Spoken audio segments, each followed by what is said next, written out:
किसानों पर दमन नहीं सहेंगे, नहीं सहेंगे, नहीं सहेंगे। किसानों पर लाठी गोली चलाना बंद करो, बंद करो, बंद करो।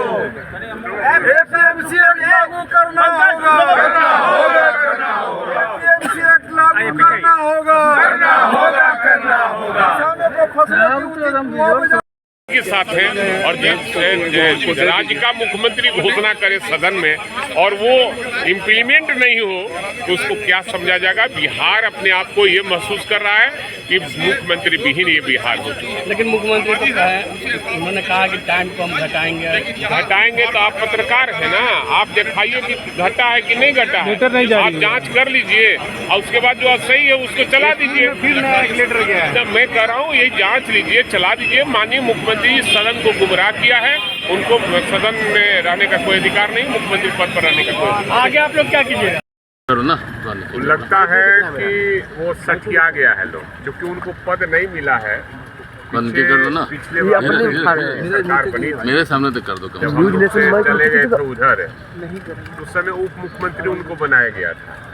इसलिए मानसिक रूप से वो थोड़ा बीमार पड़ गए हैं, इसलिए इस तरह के बयान दे रहे हैं।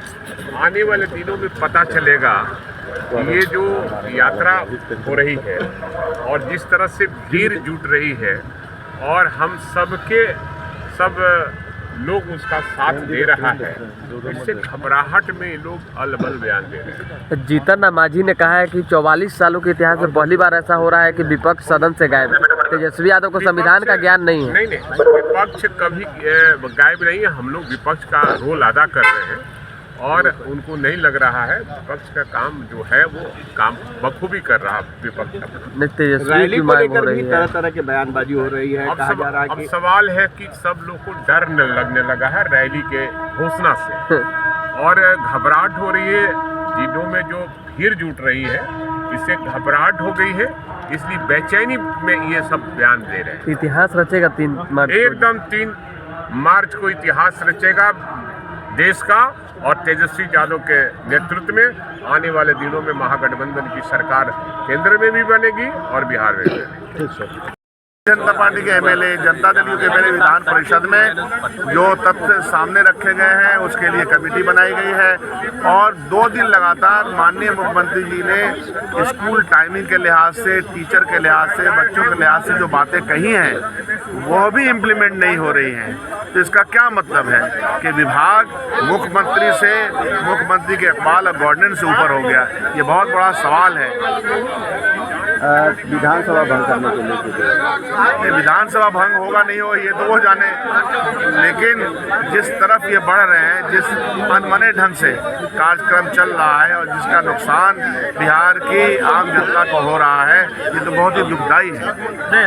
जिंदा प्रस्ताव पास हो और बिहार के किसानों को एमएसपी दिया जाए, एपीएमसी एक्ट लागू किया जाए और पूरे देश में संदेश जाए कि बिहार में भूमि सुधार लागू है और 21 लाख एकड़ जमीन जो गैर मजरूआ फालतू है, सीलिंग एक्ट से फालतू, वो जो डी बंदोपाध्याय की रिपोर्टिंग है कि उसके किसानों को बीच में 1 एकड़ जमीन आबादी के लिए और 10 डिसमिल जमीन आवास के लिए मुहैया कराया जाए। इन्हीं मांगों को लेकर के आज हम लोगों ने धरना प्रदर्शन किया। बिहार विधानसभा के अंदर भी हम लोग जोरदार ढंग से इन मांगों को उठाएंगे और किसानों पर दमन बंद हो और किसान जो अन्नदाता है इसका सम्मान हो और ये दमन की सरकार नहीं चलेगी। विधानसभा में पारित करके खर्च किए गए जाति आधारित गन्ना के लिए और पूरा जो मशीनरी लगी है तो मैं समझता हूं कि कम से कम 5,000 करोड़ रुपया इसमें खर्च हुआ है। और मसला ये हुआ है कि अभी जो रिपोर्ट सामने में आई है वो कच्चा मकान, पक्का मकान, आए पढ़े लिखे लोग तो जाने दीजिए। बिहार में सरकारी नौकरियां 20,49,000 है, उसमें एससी की हिस्सेदारी होती है 4,11,000 की, उनको 2,91,000 नौकरी दी गई और मुसलमानों की हिस्सेदारी 3,68,000 होती है और उनको 1,73,000 नौकरी देकर 1,95,000 नौकरी से वंचित रखा गया। तो जिस समुदाय के लोग प्रशासन में नहीं होंगे उस समुदाय का उत्थान हो सकता है। लगता है ये सरकारें, चाहे ये 17 महीने में तेजस्वी जी रहे हों या इन 30-32 सालों में चाहे राजद, कांग्रेस, जदयू, भाजपा सब लोग रहे हों, सबके दिल में है खोट। सबने मिलकर दिया है एससी और माइनॉरिटी के लोगों को चोट और सब लोगों ने ये नौकरी हमारी खाई आई है, इसलिए इनको इनका हिसाब देना पड़ेगा। वरना बिहार सरकार से मुतालबा है, नीतीश कुमार जी से मुतालबा है कि अगर सुशासन की सरकार कहते हैं, इंसाफ की का दावा करते हैं, तो आप स्पेशल कोई प्रावधान निकालिए कि जो लोग नौकरी से वंचित रह गए हैं उनको सरकारी नौकरी में हिस्सा दीजिए। तेजस्वी यादव यात्रा पर है, माई समीकरण के साथ साथ बाप समीकरण पर भी बात कर रहे हो। भाई माई बाप ये सब तो तुकबंदियां हैं, वो A to Z के नेता हैं माइनस हम, है ना।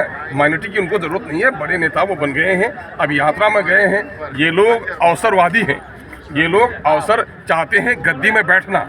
जिस माई के सहारे लंबे अरसे तक उन्होंने सियासत की है, उस माई की दुर्गत क्या है। मैं तो ये बता रहा हूँ कि जिनकी नौकरी 3,68,000 होनी थी, इन 30-35 सालों में उनकी नौकरी 1,73,000 देकर 1,95,000 से वंचित रखा गया।